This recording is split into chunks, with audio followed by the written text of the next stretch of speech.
अस्सलामुअलैकुम। SMTV global के साथ मैं हूं आमना अनफाल। सबसे पहले न्यूज़ हेडलाइंस।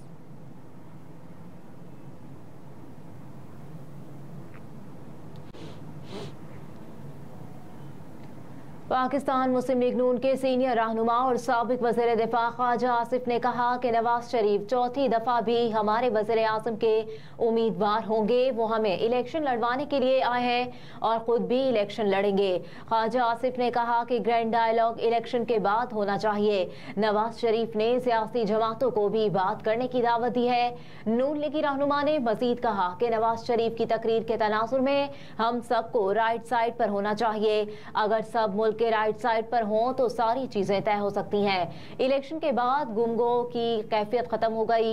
इलेक्शन मसाइल का हल है। ख्वाजा आसिफ ने कहा कि 2 नवंबर को सुप्रीम कोर्ट ने इलेक्शन कमीशन को बुलाया है। उम्मीद है कि इसी दिन वो इंतखाबात से मुताल्लिक कोई तारीख दे देगा।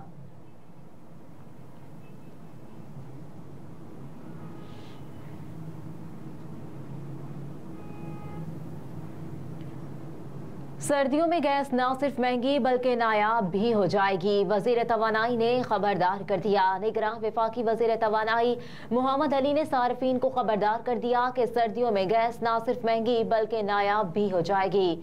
सार्फिन को गैस दवा की तरह सुबह, दोपहर और शाम 3 टाइम मिलेगी।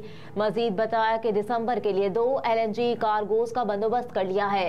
नए गैस कनेक्शंस पर पाबंदी बरकरार रहेगी क्योंकि नए कनेक्शंस के लिए मुल्क में गैस मौजूद नहीं। वजीर तवानाई ने कहा कि दिसंबर के लिए LNG के 2 इजाफी कार्गोज खरीद लिए, जबकि जनवरी के लिए भी 2 मजीद LNG कार्गोज स्पॉट मार्केट से खरीदेंगे। गैस कीमतों में करीब सार्फिन पर ज्यादा बोझ नहीं डाला। सिर्फ इनके लिए फिक्स चार्जेस 10 रुपए से बढ़ाकर 400 रुपए किए हैं। वजीर तवानाई ने कहा कि गैस कीमतों की हतमी मंजूरी विफाकी काबीना देगी। तहम ECC ने जिन कीमतों की मंजूरी दी है इसके बाद 4500 अरब रुपए से जायद तवानाई का गर्दिशी कर्जा मजीद नहीं बढ़ेगा।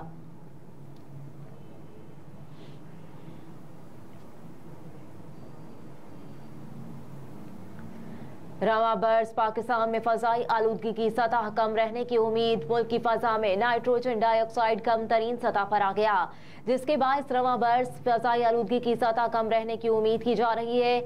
मुआशी और तवानाई के बहरान की वजह से मुल्क की फजा में नाइट्रोजन डाइऑक्साइड कम तरीन सतह पर है। नाइट्रोजन डाइऑक्साइड का अखराज पेट्रोलियम मसनूआत, कोयले और गैस जैसे फोसिल फ्यूल के जलने से होता है। कराची में पेट्रोल और डीजल की फरोख्त जनवरी से अगस्त के दौरान साल ब साल 24% कम हुई। साथ ही कराची की फजा में नाइट्रोजन डाइऑक्साइड के अखराज में 20% कमी रिकॉर्ड की गई। दूसरी जानिब लाहौर की फजा में भी नाइट्रोजन डाइऑक्साइड की मिकदार में 20%, इस्लामाबाद में 14% और पेशावर में 5% कमी रिकॉर्ड की गई। इसके अलावा कोरोना वबा के दौरान लॉकडाउन में भी नाइट्रोजन डाइऑक्साइड की सतह में कमी देखी गई।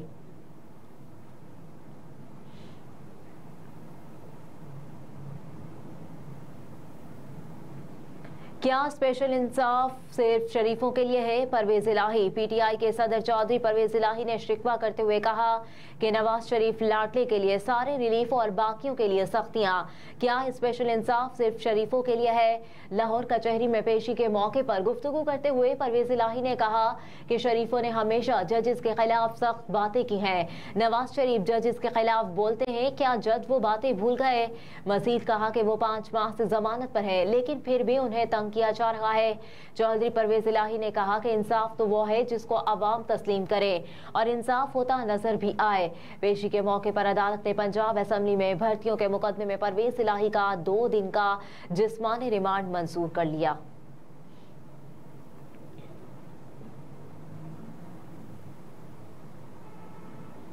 चेयरमैन तहरीक इंसाफ ने chief justice Islamabad high court पर अदम एतमाद कर दिया।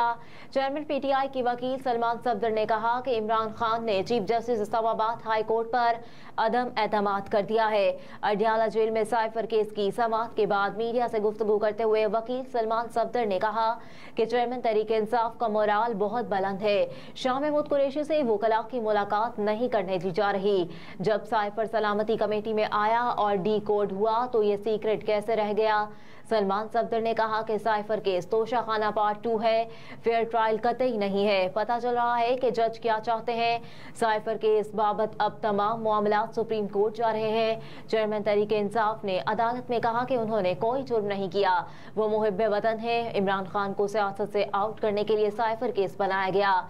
इसके बाद रावलपिंडी अडयाला जेल में होने वाली साइफर केस की समाअत में आज किसी गवाह का बयान रिकॉर्ड नहीं हो सका।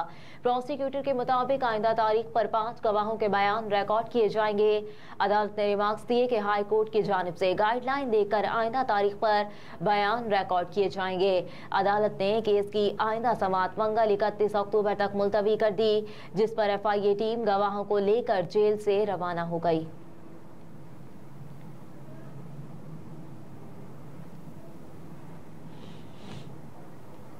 अदालतें लंदन मुआहदे का साथ दे रही हैं। चेयरमैन तहरीक इंसाफ इमरान खान की हमशीरा अलीमा खान ने कहा है कि मुल्क में इस वक्त जो हो रहा है वो लंदन मुआहदे के तहत हो रहा है, जिसका अदालतें भी साथ दे रही हैं।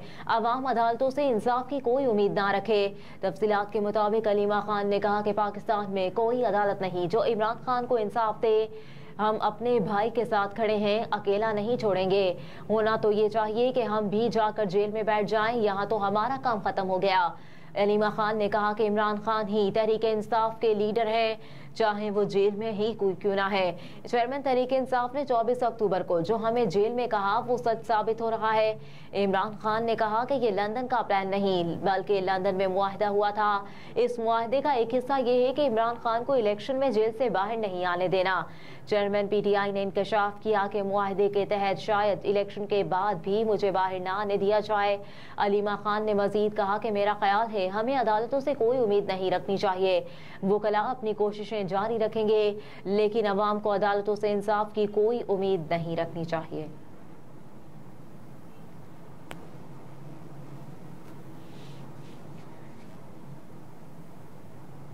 उम्रे की आड़ में बैरून मुल्क भीख मांगने वालों के खिलाफ क्रैकडाउन। 74 गिरफ्तार। उम्रे की आड़ में मुल्क से बाहर जाकर भीख मांगने वालों के खिलाफ क्रैकडाउन किया गया। 74 गिरफ्तार। मुल्क भर के एयरपोर्ट पर मुसाफिरों की स्क्रीनिंग। तफसीलात के मुताबिक FIA इमिग्रेशन ने मुल्तान एयरपोर्ट पर कार्रवाई करते हुए उम्रे की आड़ में सऊदी अरब जाने वाले भिखारी को ऑफलोड कर दिया। तर्जुमान FIA के मुताबिक मुसाफिर उम्रे के वीजे पर सऊदी अरब जा रहा था। मुसाफिर जाली होटल बुकिंग और रिटर्न टिकट पर सऊदी अरब जा रहा था। मुलजिम ने एतराफ़ किया कि वो भीख मांगने के लिए सऊदी अरब जा रहा है। FIA के मुताबिक मुलजिम मोहम्मद शहबाज ने इंकशाफ किया कि सऊदी अरब में तस्बीह और परफ्यूम की फरोख्त भी करना थी। मुलजिम ने तस्बीह और परफ्यूम की फरोख्त की आड़ में भीख मांगना थी। मुलजिम की निशानदही पर मोहम्मद अली नामी एजेंट को भी गिरफ्तार कर लिया गया। एजेंट मोहम्मद अली ने मुतादिद लोगों को भीख के गर्ज से सऊदी अरब भेजा।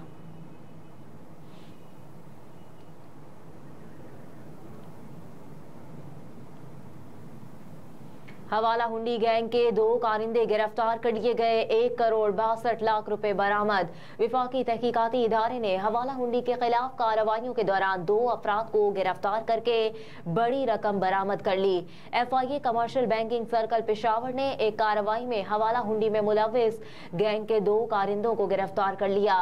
छापे के दौरान गिरफ्तार मुलजिमान हबीबुल्ला और मोहम्मद अजमल से 1 करोड़ 62 लाख 50 हजार रुपए बरामद हुए। हाजी कैंप GT रोड पेशावर से गिरफ्तार किए गए मुलजिमान बगैर लाइसेंस के मनी चेंजर का कारोबार कर रहे थे। मुलजिमान से हवाला हुंडी से मुतालिक रसीदें भी बरामद कर ली गई। मुलजिमान बरामद होने वाली करेंसी के हवाले से हुकाम को मुतमईन ना कर सके थे। तर्जुमान FIA के मुताबिक मुलजिमान के खिलाफ मुकदमा दर्ज कर लिया गया है और दीगर मुलजिमान की गिरफ्तारी के लिए छापे मारे जा रहे हैं।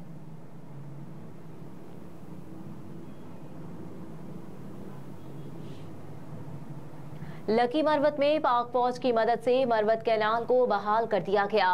मरवत कैनाल 1,70,000 के कैचमेंट एरिया को सैराब करेगा।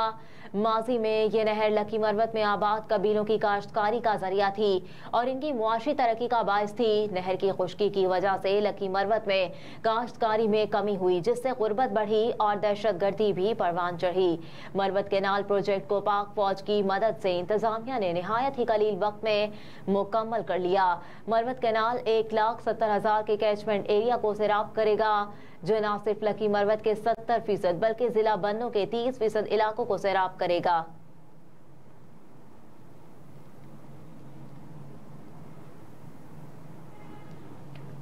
और रवां साल का दूसरा और आखिरी चांद ग्रहण नज़ारा पाकिस्तान में भी किया जा सकेगा। रवां साल का दूसरा और आखिरी चांद ग्रहण कल होगा। महकमा मौसमियात के मुताबिक जुज़वी चांद ग्रहण का नज़ारा पाकिस्तान में भी किया जा सकेगा। चांद ग्रहण का आगाज 28 अक्टूबर की रात 11:02 पर होगा। महकमा मौसमियात की जानिब से बताया गया कि चांद ग्रहण रात 1:14 पर अपने उरूज को पहुंचेगा, जबकि चांद ग्रहण का इख्तिताम 29 अक्टूबर की रात 3:26 पर होगा। महकमा मौसमियात के मुताबिक चांद ग्रहण पाकिस्तान के अलावा एशिया, यूरोप, ऑस्ट्रेलिया, अमरीका, अफ्रीका और अटलांटिक में भी देखा जा सकेगा।